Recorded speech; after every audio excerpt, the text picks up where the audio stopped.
तो दोस्तों यहाँ पे दिया हुआ है कि माइनर एक्सटेपल डिफेक्ट क्या हैं। तो नीचे यहाँ पे पढ़िएगा, यहाँ पे लिखा हुआ है कि वो कैंडिडेट जो हल्के दोषों से पीड़ित चल रहे हैं उनको एक्सेप्ट किया जाएगा जिनमें हल्की डिग्री की प्रॉब्लम्स है। तो वहाँ जो उनकी प्रॉब्लम्स हैं, क्या क्या प्रॉब्लम्स एक्सेप्ट की जाएंगी वो एक एक करके नीचे दी गई हुई हैं। देख लीजिए ABCD तक ये लगभग 10 से 15 प्रॉब्लम्स दी गई हैं जिनमें हमको मेडिकल में एक्सेप्ट किया जाता है। तो देख लीजिए क्या क्या है। तो पहली यहाँ पे देख लीजिएगा, दिया हुआ है कि mild flat feet if the joint of tarsus are flexible and the each reappears on standing on tip twice. तो इसका मतलब क्या है दोस्तों, जो हमारे हल्का फ्लैट फिट है वो चल जाएगा, लेकिन जो हमारे टर्सस के जॉइंट हैं, जो हमारे पैरों के हड्डियों के बीच में जो जॉइंट होते हैं वो लचीले एवं फ्लेक्सिबल होना चाहिए।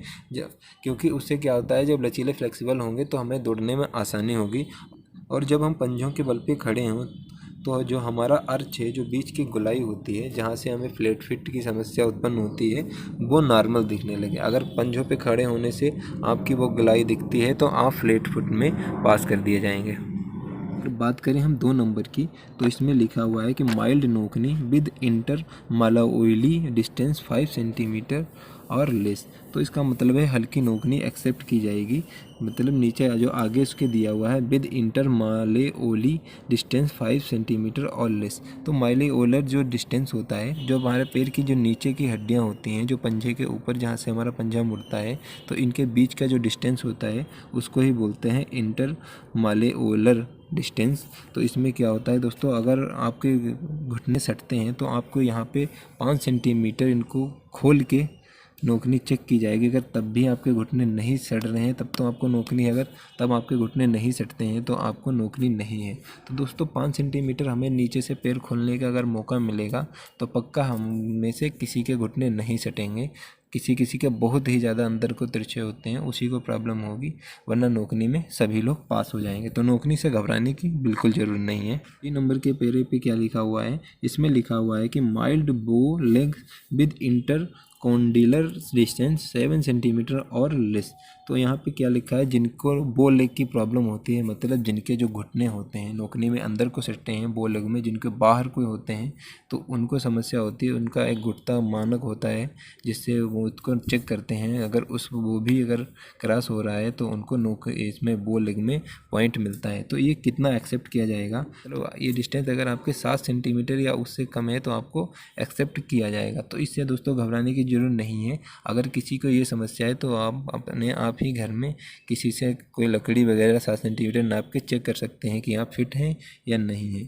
तो इससे भी दोस्तों घबराने की ज़रूरत नहीं है, इसमें बहुत छूट मिलती है। तो दोस्तों यहाँ से आप 4 नंबर का पॉइंट देख लीजिएगा। इस पर क्या दिया गया है कि मिल्ड हैमर ट्वाइस, मतलब जो हमारे पैर की हल्की टेढ़ी मेढ़ी हड्डियां हैं वो चल जाएंगी। आगे क्या लिखा है, if there are no painful corns or bursae on the dorsum of the. दोस्तों इसका मतलब है कि टेढ़ी मेढ़ी उंगलियां तो चल जाएंगी लेकिन उनमें कोई दर्दनाक कॉन्स नहीं होनी चाहिए। दर्दनाक कॉन्स का मतलब उसमें जो कभी कभी ढट्ठे टाइप के पड़ जाते हैं वो नहीं होने चाहिए। और जो उंगलियों के नीचे का सतह है उस पर कोई भी टाइट ढट्ठा वगैरह नहीं होना चाहिए। तो वो जो उंगलियां टेढ़ी बेढ़ी हैं वो एक्सेप्ट कर ली जाएंगी। अब दोस्तों यहाँ से देख लीजिएगा 5 नंबर के पेरा में क्या लिखा हुआ है। यहाँ पे लिखा हुआ है कि मिल्ड वेरिकोसेले। तो इसका मतलब है दोस्तों कि हमारे जो टेस्टिस की जो अंदर नसें होती हैं, एक तो टेस्टिस में 2 गोली होती हैं, उसके अंदर नसें भी होती हैं, अगर उनमें कोई सूजन है या किसी दबाव के कारण वो फूल गई हैं या थोड़ी बहुत सूजन उनमें है जिससे वेरिकोसेले की समस्या मालूम दे रही है, तो उसमें दोस्तों हम लोग पास कर दिए जाएंगे, उसमें कोई भी पॉइंट नहीं मिलेगा। तो उससे भी घबराने की दोस्तों ज़रूरत नहीं है, वो एक्सेप्ट किया जाएगा। तो वेरिकोसेले से बहुत लोग परेशान थे, इसमें हमारे पास कमेंट भी करते रहते थे। तो दोस्तों वेरिकोसेले से डरने की ज़रूरत नहीं है, उसमें आपको पास किया जाएगा। दोस्तों हम बात करते हैं 6 नंबर पॉइंट की। तो ये क्या है, इसमें क्या लिखा हुआ है, slight stammering if stammering appears after 4 या 5 सेंटेंस। का मतलब है अगर आप हल्का रहे हैं और आप हल्काते कब हैं कि 4-5 सेंटेंस आपने बोले और फिर आप हकलाने लगे तो आपको इसमें कोई भी पॉइंट नहीं मिलेगा। वैसे हल्काने का कोई पॉइंट जल्दी नहीं बनता है, आपसे वो वहाँ पढ़वाएंगे और आप 4-5 सेंटेंस अगर सही पढ़ते हैं तो आपको कोई दिक्कत नहीं है। स्टेमरिंग में दोस्तों कोई बाहर नहीं होता है, 4-5 अगर आप 4-5 सेंटेंस अगर आप सही पढ़ देते हैं तो आपको कोई दिक्कत नहीं होगी। तो इससे दोस्तों बिल्कुल घबराने की ज़रूरत नहीं होती है। इसमें लगभग कोई नहीं बाहर होता है, सभी पास होते हैं। दोस्तों अगले पॉइंट की बात करें तो यहाँ पे लिखिड टाइपेनिक मेम्ब्रेन परफोरेशन। तो इसका दोस्तों मतलब क्या होता है, जो हमारे कान के पर्दे में हल्का अगर छेद है और वो इस कंडीशन में है कि वो खुद अपने आप ठीक हो जाए, जैसे हमारे कहीं पे चोट लगती है तो वो अपने आप ही ठीक हो जाता है। अगर हमारे भी कान में हल्का कोई छिद्र है या कोई भेद है जो हल्का ठीक होने की अवस्था में है तो उसको पास किया जाएगा। इससे घबराने की ज़रूरत नहीं है। ये क्या होता है, कान साफ़ करते समय या किसी इन्फेक्शन के चलते हल्के हल्के छेद बाई चांस हो जाते हैं तो इसमें दोस्तों सभी फिट किए जाएंगे। इससे आपको बिल्कुल घबराने की ज़रूरत नहीं है। अब बात करते हैं अगले पॉइंट की। तो इसमें दोस्तों क्या लिखा हुआ है कि presence of wax in ear without hearing defect. तो इसका मतलब दोस्तों है कि अगर आपके कान साफ़ नहीं है, अगर आपके कान में बेक्स है जो हमारे गंदगी भरी रहती है कान में, अगर आप साफ़ करके नहीं गए और वो जमा है और उससे आपको सुनने में कोई दिक्कत नहीं आती है, तब भी आपको कोई पॉइंट नहीं मिलेगा, आप इसमें फ़िट हैं। तो दोस्तों आपको राय है कि आप इसको हल्का साफ़ करके जाएं। इतना भी साफ़ ना करें कि कान की जो पर्दे हैं उसमें कोई भेद आ जाए, तो हल्का सा इसको साफ़ करके जाएं। बस आपको हेयरिंग में कोई दिक्कत नहीं होनी चाहिए। जो वो बोलेंगे अगर आप सुन रहे हैं तो आपको बेक्स अगर आपके भरा हुआ भी है कान में तो भी आप फिर पास कर दिए जाएंगे। इससे आपको घबराने की कोई ज़रूरत नहीं है। अब बात करता हूं दोस्तों अगले पॉइंट की। तो क्या लिखा है, mild and moderate DNS with both nasal airways patent may not be rejected. अगर आपके हल्के मॉडरेट डीएनएस है तो आपको कोई दिक्कत नहीं होगी लेकिन उसमें क्या है, शर्त है ये कि आपकी जो नाक के एयरवेज हैं वो सही से काम करने चाहिए। आपका जो सांस है, आपको सांस लेने में दिक्कत ना हो। आपके दोनों जो नाक के छेद हैं उनमें वो आपके खुले होने चाहिए और उससे आपको ईयर जो है, हमारे एयरवेज ईयर जो है आराम से क्रॉस होनी चाहिए। अगर ऐसा है तो आपको डीएनएस में कोई दिक्कत नहीं है। अगर आपके हल्का डीएनएस है, नाक अगर आपकी तिरछी है, तब भी आपको इसमें पास किया जाएगा। इससे घबराने की दोस्तों ज़रूरत नहीं है। डीएनएस में इतनी जल्दी पॉइंट नहीं मिलता है, लेकिन बस रीज़न यही है कि आपकी जो एयरवेज हैं वो खुला होना चाहिए। दोस्तों बात करते हैं अगले पॉइंट की। तो इसमें क्या लिखा हुआ है, bilateral hypertrophy of inferior turbinate with patent Airways.